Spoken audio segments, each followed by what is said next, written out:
Encontro Psi, o videocast do CRPRJ.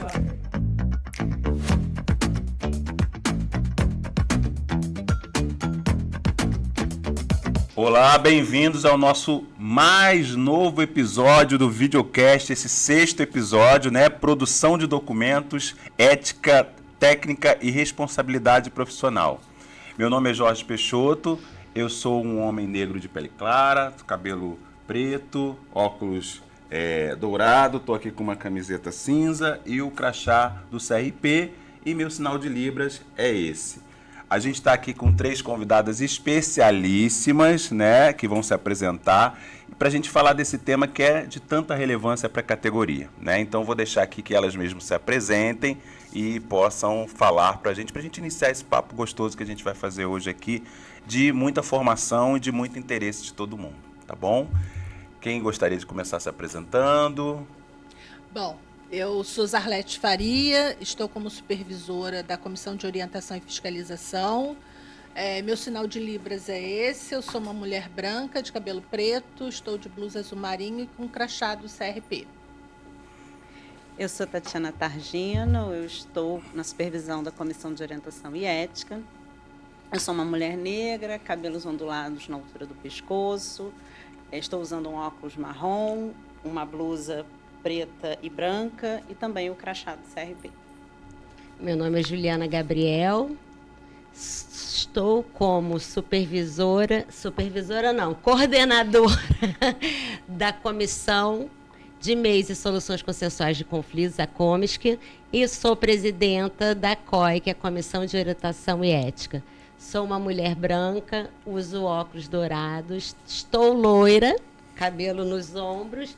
Estou usando um casaquinho caqui e um vestido com desenhos preto com cremezinho também. E é uma alegria estar aqui para discutir um pouco dentro com essas pessoas maravilhosas que eu amo muito. A gente está no momento de pensar nos documentos como essa materialização escrita, né, que a gente que o psicólogo tem esse cuidado com a escrita, com o ato ético, que materializa-se ali nos documentos que são de suma importância. Então eu queria começar assim com uma pergunta de mote para a gente, e aí fiquem à vontade, assim, como que as psicólogas podem se apropriar melhor dessas normativas, né, que se fala para transformar essa escrita em um verdadeiro ato de proteção numa sociedade e para si mesmas, principalmente, né? Como é que essa escrita pode ser também um ato de proteção, né? De garantia de direitos. Então, tentar começar com esse mote de pesquisa, de pergunta, perdão. Bom, o primeiro passo é conhecer bem o Código de Ética. E no Código de Ética a gente tem um artigo que diz que o profissional deve estar preparado técnica, ética e pessoalmente. Então, ele conhecer bem a abordagem que ele vai trabalhar, porque isso vai ser a base para o documento, né? E conhecer as normas éticas. Uma delas é a Resolução 6 de 2019, que versa sobre a elaboração de documentos. Hoje, a gente tem outras 2 versões, que é a versão comentada e o Manual Orientativo de Elaboração de Documentos, que foi produzido pelo Conselho Federal de Psicologia. Então, é um material que pode tirar algumas dúvidas. E, para além disso, a gente tem a COF, que é a Comissão de Orientação e Fiscalização, que tanto orienta por e-mail quanto presencial e videochamada por agendamento. Então, tem uma técnica, uma psicóloga, que vai conseguir ajudar nas dúvidas que houver. Deixa eu ver que outros meios. Esses meios, eu acho que é um bom começo. É importante pensar que o documento que vai ser produzido, ele vai ser um documento sigiloso para prestar informação para uma terceira pessoa. Então, a gente precisa entender como vai poder comunicar aquilo que a gente observa de um serviço psicológico, para quem, porque aí nós temos os limites, né? O que eu posso informar que não está quebrando sigilo? Eu informo aquilo que vai ajudar na tomada de decisão do outro. Quem é esse outro? Então, é aí que eu vou pensar sobre isso. Na resolução, a gente também tem os modelos de documentos e é necessário que a gente compreenda bem qual é a demanda para poder escolher o modelo de documento que vai ser feito. Fala um pouquinho, Zarlete, da atuação da COF nesse momento, né? Para a categoria, até para a categoria entender um pouco melhor a atuação da COF. E se vocês puderem também falar um pouquinho, nesse momento, resumidamente, qual é a atuação da COI no CRP, né? Cada comissão tem funções importantíssimas aqui nessas questões, né? Então, o Conselho Regional de Psicologia é uma autarquia federal que tem 3 funções principais: a orientação, a fiscalização e a disciplina do exercício profissional da psicologia. No caso da COF, ela trabalha com 2 dessas funções principais, a orientação e a fiscalização. Somos 7 técnicas, 7 psicólogas que, trabalhando nessa COF, a gente atende o psicólogo, atende a sociedade, atende instituições, tirando dúvida ou ainda fiscalizando e podendo, inclusive, ser autor de denúncia quando a psicologia não está sendo realizada da maneira como ela deve ser, seja tecnicamente ou seja conforme a legislação da psicologia ou leis que sejam paralelas ao nosso trabalho. Então, qualquer pessoa pode fazer uma denúncia à COF se ela entender que algum serviço da psicologia está sendo vilipendiado, alguma coisa assim.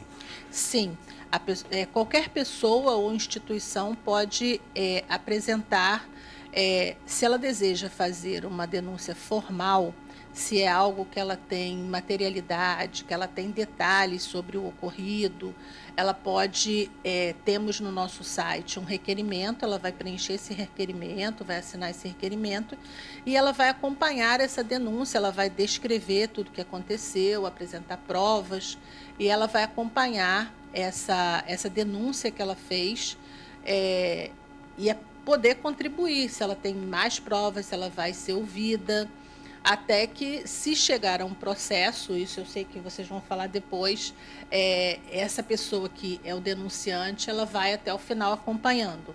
Ela pode fazer denúncia anônima. A denúncia anônima, ela também deve apresentar detalhes, porque se a COF entender que aquela denúncia tem algum indício de irregularidade, a COF vai tomar autoria para si, que é o que a gente chama de denúncia de ofício. Quando o Conselho toma ciência de uma denúncia, de uma situação, a COF pode apurar, pode organizar esses fatos, esse material e fazer uma denúncia de ofício. Ou ainda, se a pessoa não tem certeza, ou ela viu, mas não é diretamente ligado a ela pode encaminhar por e-mail o relato e vai ser feita uma averiguação. Por exemplo, fazer print de alguma coisa que você viu, apresentar o endereço de um local que você acha que esse local tem alguma coisa de errado. A COF vai fazer a fiscalização desse local e, se realmente houver alguma coisa errada, vai dar as providências, os caminhos necessários. Ótimo. Falar um pouquinho então da COI também. Qual é a atuação da COI aqui dentro do Conselho, né? Para explicar um pouquinho para a categoria. Então, dando continuidade ao que a Zarlete falou, a denúncia chega na COF. A COF é a porta de entrada das denúncias, né? Então, quando tem uma denúncia formalizada, em geral vai ser encaminhada para a COI e ali a gente começa um trâmite, que é um trâmite assim, mais rígido, porque a gente segue, né, uma normativa, que é o Código de Processamento Disciplinar. Então, a gente não pode conduzir uma denúncia diferente do que está previsto ali a partir do momento que entra na COI, né? Mas, às vezes, as pessoas questionam, eu fui denunciada, e aí? Né? Então, eu fui denunciada, qual vai ser minha penalidade? Eu vou ser cassada? Quanto tempo isso vai levar? Eu posso me defender? Eu posso falar? Enfim. E sim, né, dentro do CPD, né, que é o Código de Processamento Disciplinar, tem essa previsão de defesa, né, da psicóloga. Então, quando a denúncia entra na COI, a psicóloga é informada sobre essa denúncia, ela recebe todo o conteúdo dessa denúncia para que ela possa se defender. Ela tem um prazo para fazer isso, né? E ao longo do processo, quer dizer, quando a gente recebe, a psicóloga não está respondendo um processo ético ainda, é um processo investigativo. né, que pode ser arquivado, né? A denúncia, às vezes, ela não se sustenta, né, ou ela não tem materialidade, e aí ela é arquivada. Quando não há um arquivamento, aí sim, né, é feito um parecer para abertura de processo, e a psicóloga também recebe essa informação, até para que ela saiba quais são os artigos, né, que ela pode estar ali respondendo, né, que foram possivelmente infringidos. Então, ao longo do processo, ela tem diversos momentos para poder estar respondendo, poder estar se manifestando com relação a essa denúncia. Então, é um processo longo, né, justamente porque ele tem todo um rito, né, de tempo de resposta, né, de segurança jurídica, né, que a gente precisa cumprir. Então, ele acaba sendo um processo longo, mas muito cuidadoso, né? As denúncias são apuradas de uma forma muito criteriosa, né? Não é uma pessoa analisando, né? Acho que a Juliana pode falar um pouquinho, né, sobre esse grupo que vai analisar denúncia por denúncia, né, assim, do cuidado que é feito com cada uma individualmente.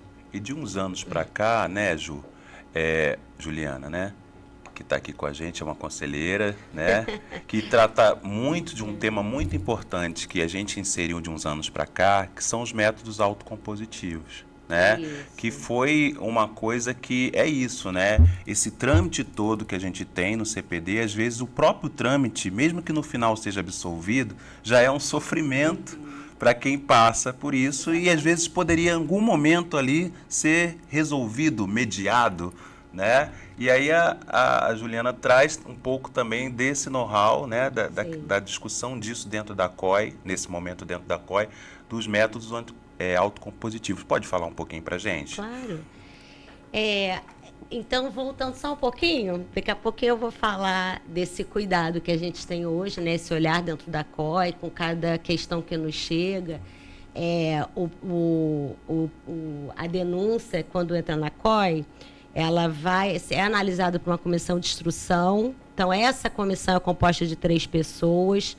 Essas pessoas, elas têm o cuidado de analisar, ver se tem indícios mesmo de alguma infração ética. Então, elas se debruçam, contextualizando bem aquela situação, dentro da realidade da nossa profissão, se tem alguma questão técnico-científica ali que esbarrou. Então, é muito bem cuidado e tratado de forma individualizada essas denúncias. Porém, quando eu falei, vamos voltar um pouquinho, que quando a denúncia entra na COI, automaticamente ela é analisada, ela é encaminhada para a COMISC, que é a Comissão de Meios e Soluções Consensuais de Conflitos, e lá vai ser visto se é caso mediável ou não, porque legalmente temos uns critérios, né? Os que esbarram em alguma ilegalidade ou em alguma questão de direitos humanos, eles não são casos mediáveis. Crimes, né? São também. Crimes, isso. Então, assim, então a gente tem essa análise, se cabe o método, e automaticamente é ofertado a possibilidade de resolver isso através de uma forma dialógica. Então, é encaminhado, sendo o caso mediável, é encaminhado para uma dupla de mediadores. Essa dupla entra em contato com quem denunciou e a psicóloga denunciada, e é oferecido para ela uma primeira sessão de pré-mediação para explicar o que é que vai acontecer. Então, são profissionais formados no método, que é um terceiro imparcial, que vai facilitar o diálogo a respeito daquilo que aconteceu. A gente sabe que quem denuncia sofreu impactos com aquela má conduta profissional e, de repente, sofreram danos. Então, essa pessoa vai ter oportunidade de falar sobre isso. Porque nem sempre, né, quando é um documento mal elaborado ou que não está dentro das nossas normativas, a psicóloga não tem a dimensão o quanto isso impacta na vida de quem foi assistido por ela, de quem foi cuidado por ela, ou alguma avaliação que foi feita deixando uma das partes fora daquele contexto, porém ali está descrito algum perfil daquela pessoa. Então, é uma oportunidade de um processo de reflexão, onde o denunciante pode sair dali restaurado, contemplado com aquela forma, e a psicóloga entra num processo de reflexão a respeito da sua própria conduta profissional, tomando consciência daquilo que ela não fez uma boa condução, né, profissional. Então, é um método muito legal, que tem uma transformação muito grande em quem participa de todo esse processo. Porém, se isso não for possível, ou é um processo voluntário, se as pessoas não quiserem participar, ele retorna para a COI e aí sim é caminhado para essa comissão de instrução composta dessas 3 pessoas que vão se debruçar e discutir e analisar para ver quais foram os artigos ali que foram infringidos diante, né, do nosso Código de Ética. Então, é muito cuidadoso sempre quando alguma coisa nos chega aqui dentro do Conselho de Psicologia. Maravilha, né? Aí vamos voltar agora para a história do videocast, que são os documentos, né? Que é isso que a gente está falando. Zalete, e aí é uma discussão que pode ser à vontade, tá? Assim, existe uma grande confusão entre prontuário e registro documental, né? Quer falar um pouquinho, assim? Porque tem essa importância do registro, mas tem algumas peculiaridades entre prontuário, né, e registro. Bom, todo esse rito do registro documental, ele está previsto na Resolução 1 de 2009, do Conselho Federal de Psicologia, e ali fica bem definido o que é cada um. O prontuário é um documento do paciente, é um documento onde você faz o registro da evolução, de alguma solicitação, de algo que tenha sido impactante naquela sessão, a frequência, se houve elaboração de documentos, se foi necessário interferir nesse processo na parte clínica, com uma sessão conjunta, se foi preciso acessar informações com outros profissionais. Então, isso é o que fica registrado, é o dia a dia do serviço psicológico, né? Fica no prontuário. Uhum. O paciente ou o seu responsável tem direito de ter cópia desse material. Esse material precisa ficar onde ele foi produzido. Se o atendimento é numa clínica, se esse material foi feito numa escola, tem que ficar lá. Mesmo que o psicólogo saia dessa instituição, o material tem uma forma específica de guarda, se tem psicólogo, se não tem psicólogo, mas tem que ficar no lugar onde ele foi produzido. Uhum. Já o registro documental é um material do psicólogo que prestou o serviço. Uhum. E ali, o que você coloca? Você coloca, por exemplo, se você fez avaliação psicológica, os testes que você utilizou, se teve algum desenho, se teve algum documento de outro profissional, se você fez algum documento durante o trabalho e entregou para essa pessoa, a solicitação fica ali, o documento produzido, uma cópia também fica ali. Se você mandou um e-mail para a COF pedindo orientação, esse e-mail também fica ali. E qual é o objetivo de você ter um registro documental? Para que você use em situação de denúncia no conselho, para apresentar o detalhamento do seu trabalho com aquele cliente, com aquela pessoa, né? Em qualquer área da psicologia. Então, é ali que você vai poder dizer, não, olha, nessa data aqui, eu busquei ajuda ao Conselho Tutelar, o Conselho Tutelar me orientou assim, e esse material o psicólogo leva com ele, porque se em algum momento esse tempo, né, pode ser 5 anos do ocorrido, então, por 5 anos, esse material minimamente fica guardado com o psicólogo, caso ele tenha que responder a algum questionamento. E esse material registro é o material do psicólogo, né? Do psicólogo. Que a guarda é dele, A né? guarda Que é dele. diferente do prontuário, que é da instituição que ele está trabalhando ali e que pertence isso. ao paciente, né? Isso. Eu acho que é bom diferenciar. Pertence ao paciente, mas sempre vai ficar na instituição. Sim. Mas ele pode ter cópia. Sim. Então, se o atendimento foi num SPA, se o atendimento foi numa clínica, se foi um acompanhamento na escola, fica no lugar onde aconteceu, né? Mas o paciente pode solicitar cópia. Seja o paciente ou seja, como diz o Código de Ética, quem de direito. Sim. E esse Responsável termo, legal, né? aquém de direito é o responsável legal, pode ser requerido pela justiça, no caso, alguma situação de ofício, o juiz pode solicitar. Então, é um material que precisa ser mantido. Inclusive, em 2018, foi sancionada a lei que exige que os prontuários de saúde fiquem guardados por 20 anos. A nossa resolução fala que no mínimo 5 anos, mas no caso dos prontuários de saúde, a guarda tem que ser por 20 anos. E tem uma possibilidade deles serem digitalizados, porque você imagina guardar por 20 anos e 20... Pode se deteriorar, daqui a né? pouco você não tem onde botar, pode deteriorar. Então, uma das sugestões na própria lei do governo federal é que esse material seja digitalizado e aí a guarda pode ser em nuvem, pode ser em algum lugar digital. Muito interessante. Interessante você falar isso também, porque a gente sabe que nas políticas públicas em geral,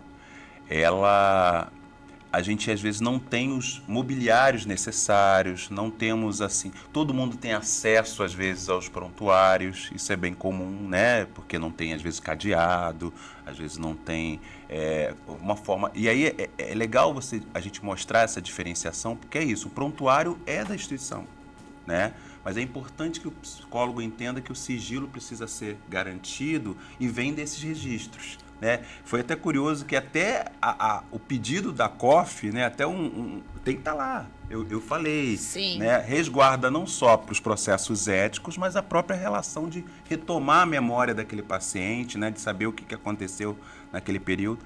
Eu acho que essa confusão às vezes acontece. O registro... Só acrescentando uma Pode coisa, o prontuário na instituição também tem que ser guardado com sigilo. Exatamente. Se for um prontuário multiprofissional, todos os profissionais de saúde que atendem aquele sujeito vão registrar ali. Então, todas essas pessoas estão autorizadas a manusear e todas têm que garantir o sigilo. Agora, se o prontuário for só psicológico, tem que ter um armário com chave, tem que ter um lugar restrito para guarda. E se tiver uma outra pessoa que acesse por questões administrativas, ela tem que ter um termo de sigilo garantindo que ela não vai usar essa informação, né, de uma outra maneira. E isso é muito importante porque é isso. Às vezes a gente, até eu acho que acredito que até nas fiscalizações a gente percebe isso, né? Como não há ali um mobiliário, e aí você acaba tendo que fazer ali certas adaptações, a gente vê, né? Certas adaptações que não posso deixar aqui, porque aqui qualquer pessoa vai ver. O caderninho. Exatamente. Então, acho que é também, de alguma forma, deixar claro que é responsabilidade nossa. Sim. Não dá para a gente delegar, né, para um outro, ou para uma outra questão, precariedade, que a gente precisa ver o que está acontecendo, o que está errado. E aí, mas nesse eu não caso, posso... a gente chama o conselho. Exatamente, esse é o ponto que eu ia chegar. Se eu estou trabalhando num lugar e eu tenho uma situação precária, eu não tenho chave na minha gaveta, eu não tenho uma sala que eu possa atender e que o som não vaze para o corredor. Eu trabalho com a janela aberta, a gente já foi fiscalizar, e a janela dava para a varanda. E na varanda as pessoas ficavam esperando atendimento. Então, o conselho, ele não vai lá para punir o psicólogo que está trabalhando dessa forma. Se o psicólogo se aproxima e diz, olha, COF, eu trabalho em tal lugar e a situação é assim. A COF vai fazer fiscalização, vai fazer contato, no caso de política pública, com os gestores, na rede privada, com os sócios, e vai garantir que isso seja resolvido. Se o conselho tentar e não conseguir, o conselho vai denunciar o Ministério Público. Então, a pessoa precisa se sentir segura para atuar. Muitas políticas públicas já utilizam sistema eletrônico. Então, isso já é um pouco mais seguro. Mas quem ainda trabalha com papel, não fique tentando encontrar um jeito para resolver, imaginando que está sozinho. O mais importante é a gente acreditar que, assim, a COF pode me ajudar, o conselho pode me ajudar, e não eu tendo que encontrar uma maneira para que eu não esteja exercendo de forma incorreta. você traz uma coisa que a gente às vezes esquece, né? O conselho, ele está pelo exercício da psicologia, né? As pessoas ficam às vezes preocupadas com a questão, está punindo o psicólogo. Não é isso, é o contrário, né? Na verdade, a gente quer garantir para a sociedade um exercício melhor da psicologia, né? Isso é muito importante. Às vezes o psicólogo pode ficar contra... se eu falar para o conselho, eles vão me punir. Não, é justamente o contrário. Você está ali garantindo que o seu exercício seja de qualidade, sigiloso. Então é importante, né, essa informação até para a gente desmistificar um pouco essa ideia de punição, né, Ju? Sim, sim. Porque a gente está trabalhando no sentido do exercício melhor da psicologia, né? Exato. E muitas vezes, muitos profissionais até se sentem assediados, né, em certas instituições e não veem uma solução ali, né, porque não podem se expor, enfim, tem inúmeras situações e o conselho pode ser um salvaguarda nesse sentido, né, Sim. de não pessoalizar para ele questões que são institucionais que ele trabalha, né? Exato. Eu acho importantíssima essa fala. Quero um pouquinho para as meninas aqui da COI. Quando a gente recebe documentos, processos, né, causados aí por documentos mal elaborados, a gente até falou um pouquinho no início, queria que vocês falassem um pouquinho como é que esse documento vira foco de denúncia, como é que vocês acolhem isso aqui, né, como é que funciona ali o processo do trâmite mesmo da COI. Fiquem à vontade, vocês falarem. Assim, a gente tem um número expressivo de denúncias relacionadas a documentos. Como foi falado no início, o documento ele é a própria materialidade, né? Então é algo que a gente, né, não precisa de muitas outras provas, porque já tem o próprio documento, que é a própria... Exatamente, ele é a prova, né? Então você não precisa nem contextualizar muito, porque o documento está ali, né, assinado, carimbado pela psicóloga, então não tem como ela dizer que não escreveu, que não fez, a menos que aquilo tenha sido uma fraude, mas aí é outra história, né? Verdade. Mas, em geral, não, claro, ela escreveu, e aí, se ele está em desacordo com as normas, né, não tem muito o que fazer. A gente, infelizmente, a maior parte dos processos envolvendo o documento, das denúncias, né, que envolvem documentos, em geral, elas seguem, né, para uma abertura de processo. Né? Por isso, né, porque elas estão ali materializadas, e acho que é um alerta, né, porque, de alguma maneira, aquele documento tem problemas. Então, a gente, e de alguma maneira, essa denúncia acaba seguindo para uma abertura de processo, enfim, e quando não tem a mediação, né, que quando não há acordo, ele acaba seguindo. Mas muitos relacionados à questão de atendimento de crianças, né, que é o que a gente recebe bastante, né? Então, assim, psicólogos que atendem crianças e que os pais estão em litígio. Então, essa coisa do prontuário, né, aquém de direito, muitas vezes há um equívoco nesse aquém de direito. Então, às vezes, a demanda nem é só de um relatório, é de uma não entrega de um relatório ou não entrega do prontuário.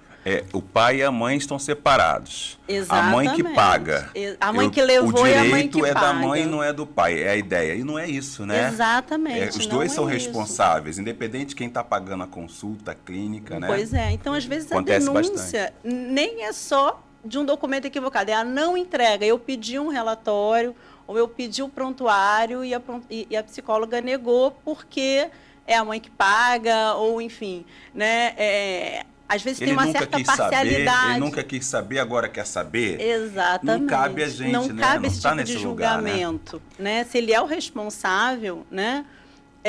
Tanto quanto a mãe, ele tem direito de receber a mesma documentação da mãe, as mesmas informações, né, da mãe. Então, tem uma certa confusão, às vezes, com relação a isso. Muitas vezes o documento acaba tendo uma parcialidade, né? Assim, e é um pouco do que a Juliana falou. Você atende a criança e aí você tem um contato com um dos genitores e você, de alguma forma, acaba comprando aquele discurso. Sem ouvir o outro lado. Sem ouvir o outro lado. E aí, muitas vezes, na mediação, a pessoa vai se dar conta, né, de que ela errou, né, de fato, né, e de não ter tido ali oportunizado a fala da outra parte. e às vezes escrito coisas, né, de alguém que ela não conheceu, que ela não escutou. Isso é muito complicado dentro, né, da conduta, né, de atendimento de criança. Então, o que a gente mais tem hoje na COI relacionado a documentos passa por essas questões, né, de atendimento de criança, de pais em litígio, né, de parcialidade, de falta de olhar para ambos os lados, né? E muitas vezes até o argumento foi pelo bem da criança, né? Mas faltou ali o manejo técnico, faltou, né? exatamente. O manejo técnico, e é importantíssimo, né? E aí, nesse caso, como a mediação também entra no jogo, né? Para às vezes... porque é isso, às vezes a psicóloga não tem noção do que ela fez. Sim. Né? Uhum. Quer falar sobre isso também? Posso falar. Só complementando um pouquinho, a Tati, tem também uma confusão de avaliação psicológica e laudo psicológico. Uhum. Então, a importância de se apropriar das resoluções que vão pautar aquela atuação profissional. Perfeito. Que isso também, né, as comissões de instrução, quando vem a materialidade que é o documento produzido, é isso. E esse cuidado que a gente precisa ter também, como as famílias estão em litígio, e esse documento já sofreu vários atos no judiciário, alguns escritórios de advocacia, eles também entram com a denúncia contra essa profissional para desqualificar o documento produzido, porque normalmente ele serviu para uma inversão de guarda, uma pensão provisória. Então, assim... É de muita responsabilidade. Então, a gente tem que entender que lugar é esse, qual o objetivo, qual a demanda, né, para se produzir aquele documento. Precisa estar descrito isso no documento, para que o profissional tenha a dimensão, qual o documento que ele vai produzir, qual o tipo de documento que ele precisa produzir, quem é que está pedindo e para quê, né? Qual vai ser o fim desse documento. Sim.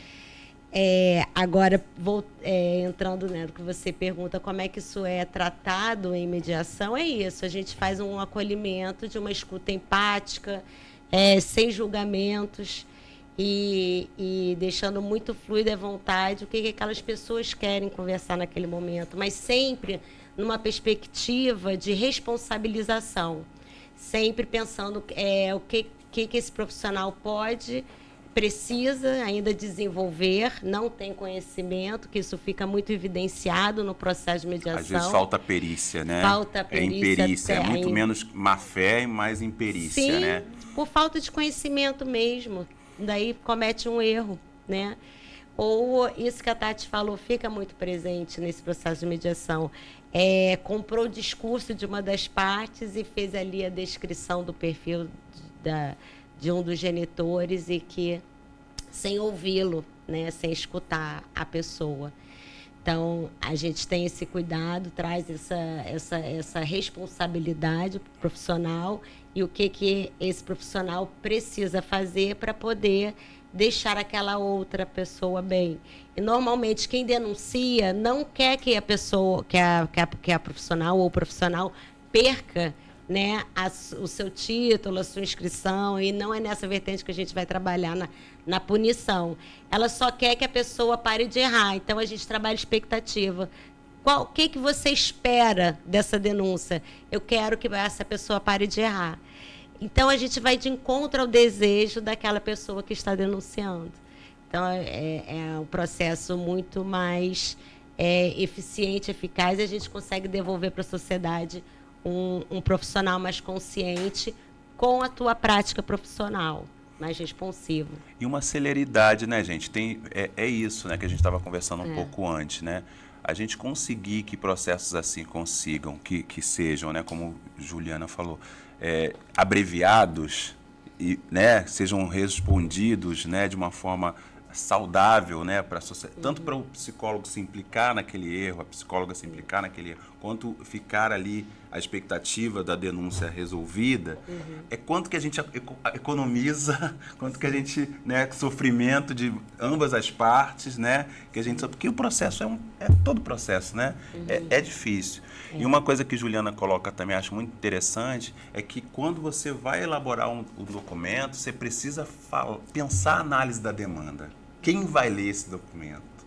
Quem vai ler, né? quem está te pedindo Quem... também. Às Exato. vezes é o advogado de uma das partes te pedindo um documento.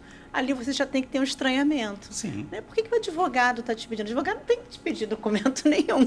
Né? A parte, os pais, é uma coisa, entender por que quer aquele documento.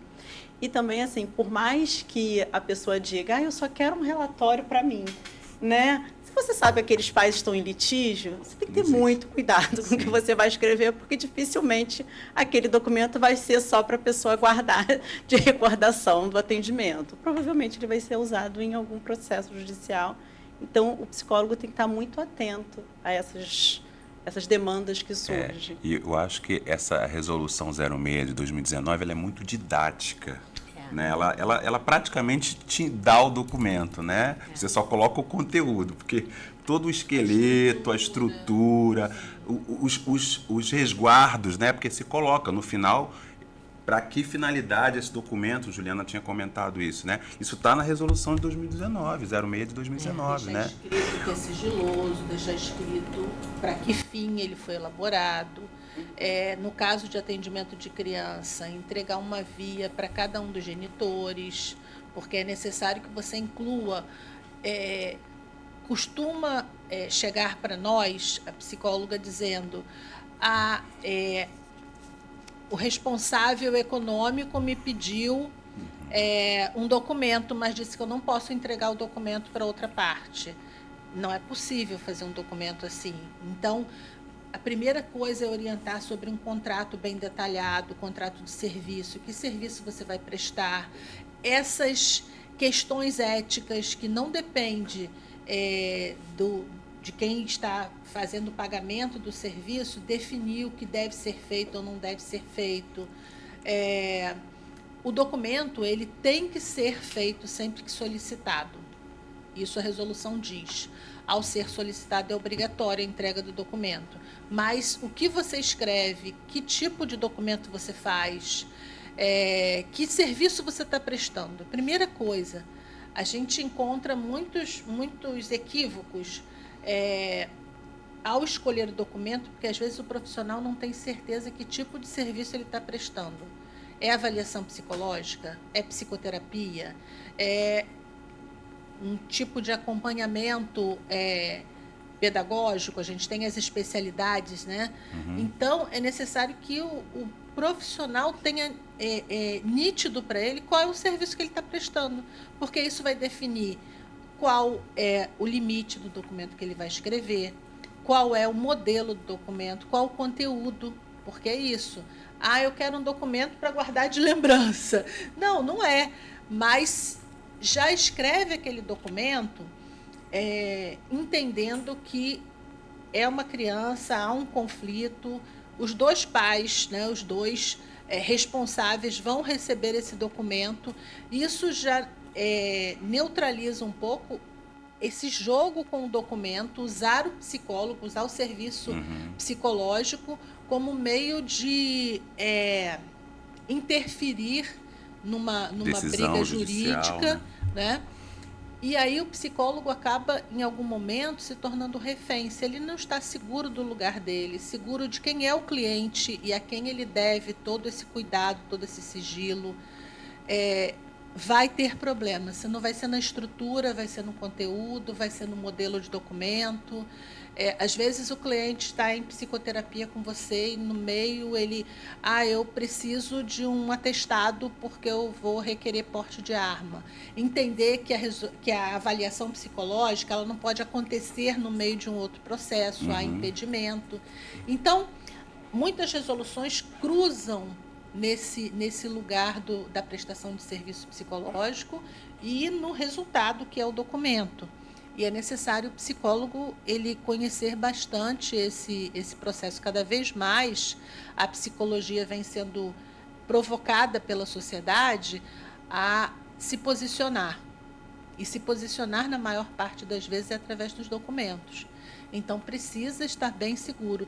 Não está seguro, coloca o pé no freio, vem consultar o conselho, faça a supervisão, busque uma orientação para que... É o que a gente estava falando quando nós chegamos aqui, né? Quando o documento chega aqui numa denúncia, já tem problema. E aí não dá para voltar. E isso, um processo, ele acirra os conflitos, ele aumenta a indisposição entre um pai e o psicólogo. E, às vezes, o psicólogo, na origem, esse psicólogo não tem nada a ver com aquele conflito. Ele entrou no conflito como alguém que apresentou algum elemento que pudesse interferir mais para um lado do que para outro. Então, é cuidadoso esse lugar, mas o Conselho já produziu muita coisa e vale a pena o profissional conhecer e, tem dúvida, pergunta antes de fazer qualquer coisa. As comissões de instrução, quando analisam esse material, né, elas elaboram depois um parecer, que esse parecer vai para a plenária para ser homologado. E aí, sim, volta para a comissão de instrução para ela fazer os últimos atuações ali, ajustes, para esse processo ser encaminhado para o conselheiro, para fazer relatoria, para chegar até o julgamento. Então, nesse processo todo, né, enquanto passa essa equipe na elaboração desse parecer, a gente já trabalha de uma forma orientativa. Eu acho que é isso que a Zarlete traz um pouco, né? O quanto que o conselho ele está aqui aberto para a categoria, aberto para a sociedade, para apoiar, para orientar, para informar. E os nossos documentos que a gente produz hoje dentro da COI, eles também têm esse olhar orientativo.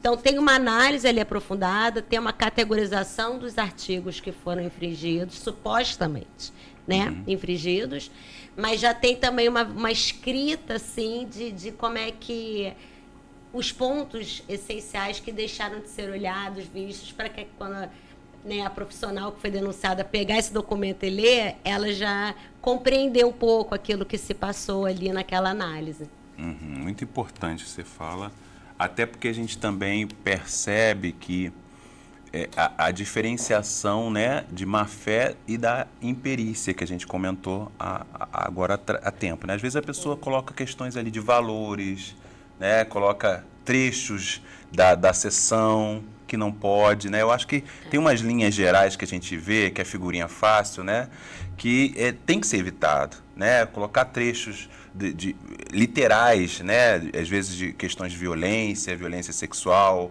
enfim, né? Tem muitas coisas que comprometem. De personalidade de quem não é o seu cliente. Exatamente. Você está colocando através da fala do outro. Exatamente. Nesse conflito familiar, isso é bastante comum. A pessoa foge também da estrutura sugerida, né, pelo conselho. Acho que é isso, gente. A estrutura existe justamente também para nos resguardar, né, para dar mais técnica e cientificidade, né, ao documento. Organiza o pensamento, inclusive, né, da gente também, né? Então, acho que é isso. Se apropriar desses documentos ajuda a gente não cometer esse tipo de falta ética, né? Eu acho que, evidentemente, cada um tem seu estilo de escrita, sua forma de escrever, mas tem coisas que precisam ser evitadas por todos, né? E eu acho que o documento traz esses elementos também. Uma leitura atenta, com calma, vai fazer que a gente evite chegar nesse desconforto que é ter um processo ético, né? Sim. Meninas, papo muito bom. Queria que a gente fizesse assim umas considerações finais, né? Cada um do seu lugar. E assim, o videocast tem essa função de informar, orientar a categoria a partir desse canal. E eu fiquei muito feliz aqui de aprender muito com vocês três. E aí queria que vocês falassem um pouquinho, fizessem umas considerações finais, que a gente está indo para o encerramento do vídeo. Bom, o que eu gostaria é de convidar a categoria, as psicólogas e até outras pessoas que possam assistir esse videocast a tirar suas dúvidas com a COF, a buscar um uma orientação, uma chamada, uma videochamada, vai ter 45 minutos para conversar com a psicóloga, para tentar entender que processo é esse, que regra é essa. Muitas vezes é o cliente que vem nos procurar, né? Então, façam isso. A COF não é só o lugar de colher dados para possível punição, é muito mais um lugar de orientação, é a nossa estrutura de trabalho.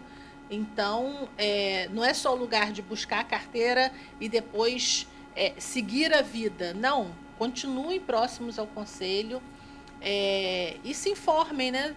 Aquilo que a gente aprendeu na faculdade muda, a ciência é dinâmica, então a gente também precisa se informar daquilo que é novo, daquilo que está chegando.